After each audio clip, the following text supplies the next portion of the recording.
उज्जैन के पास तराना में बुधवार शाम को ग्राम बरनवा के रहने वाले ईश्वर सिंह ने अपने पोते के अपहरण की रिपोर्ट दर्ज करवाई थी। 5 वर्षीय बच्चे के अपहरण की सूचना मिलने पर पुलिस हरकत में आई और तत्काल प्रभाव से मुखबिर तंत्र व साइबर सेल उज्जैन की टीम द्वारा प्राप्त हो रही लोकेशन के आधार पर आरोपी को इंदौर से गिरफ्तार भी कर लिया गया। आरोपी ने बच्चे को छोड़ने के एवज में 2 लाख रुपए की फिरौती मांग की थी। घटना के बाद पुलिस टीम का गठन कर तत्काल परिजनों से प्राप्त सूचना के आधार पर व साइबर सेल उज्जैन से प्राप्त मोबाइल नंबरों की लोकेशन के आधार पर अपहृत बालक रविराज की बरामदगी व आरोपी माखन की गिरफ्तारी के लिए टीम को रवाना किया गया। गठित टीम द्वारा आरोपी की साइबर सेल उज्जैन की टीम द्वारा प्राप्त हो रही लोकेशन के आधार पर सोनबाग कॉलोनी रोबोट चौराहे के पास इंदौर स्थित किराए के मकान पुलिस ने दबिश दी, जहां पर आरोपी माखन ने बालक को छिपा रखा था। अभी इसमें हम लोग इन्वेस्टिगेशन के स्तर पर ह्यूमन ट्रैफिकिंग के एंगल तलाश रहे हैं। प्रथम दृष्टया मामला 363 आईपीसी 364 ए का मामला है, जिसमें बच्चे का अपहरण करने के बाद फिरौती की मांग की गई है। तो पुलिस अधीक्षक महोदय के निर्देश पर तत्काल टीम का गठन किया गया। टीम ने जो है लगातार त्वरित एक्शन लेते हुए इसको इंदौर से 5 घंटे के अंदर आरोपी और बच्चे को रिकवर किया है।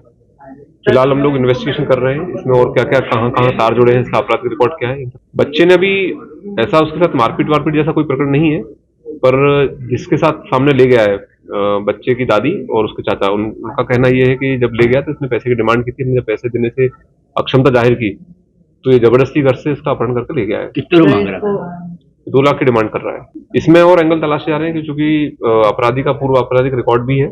चिमनगंज थाने में मक्सी थाने में आपराधिक रिकॉर्ड निकलवाया गया है। इसमें हम लोग और इन्वेस्टिगेशन कर रहे हैं कि कहाँ इसका इन्वॉल्वमेंट है, कहाँ रहता है, क्या इसका नेटवर्क है। उज्जैन व जिले की आंगनवाड़ी कार्यकर्ताओं ने आज सुबह मेला कार्यालय के सामने धरना दे दिया। इसमें सैकड़ों की संख्या में आंगनवाड़ी महिलाएं शामिल हुई।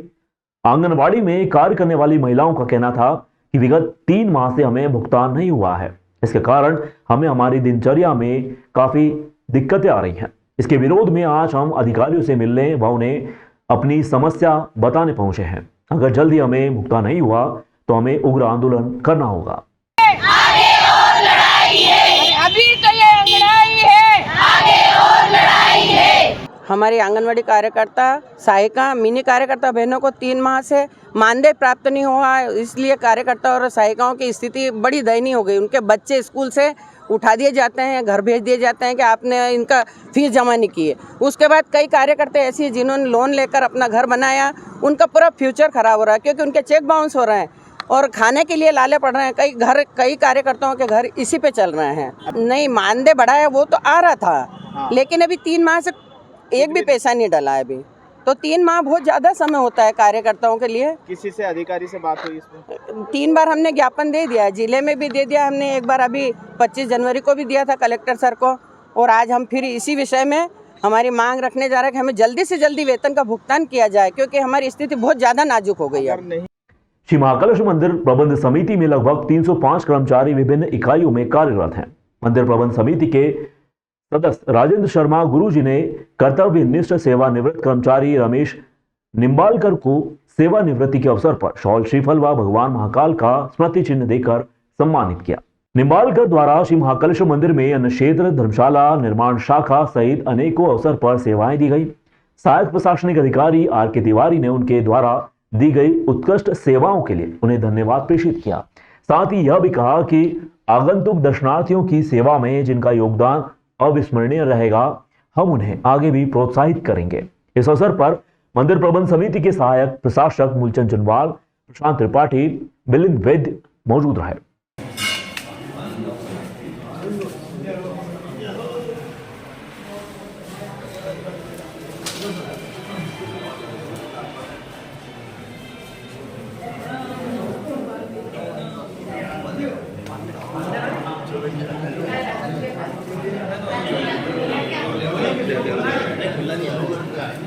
कई अवसर हमने आए जब हमने देखा कि किसी भी प्रकार की कोई समस्या है, निम्बालकर जी उसका हल, ये अपने आप में एक बहुत बड़ी चीज़ है क्योंकि उनका एटीट्यूड इतना पॉजिटिव रहा कि कभी भी कोई ऐसी समस्या नहीं आई जो दूसरे, तीसरे, चौथे दिन चली गई।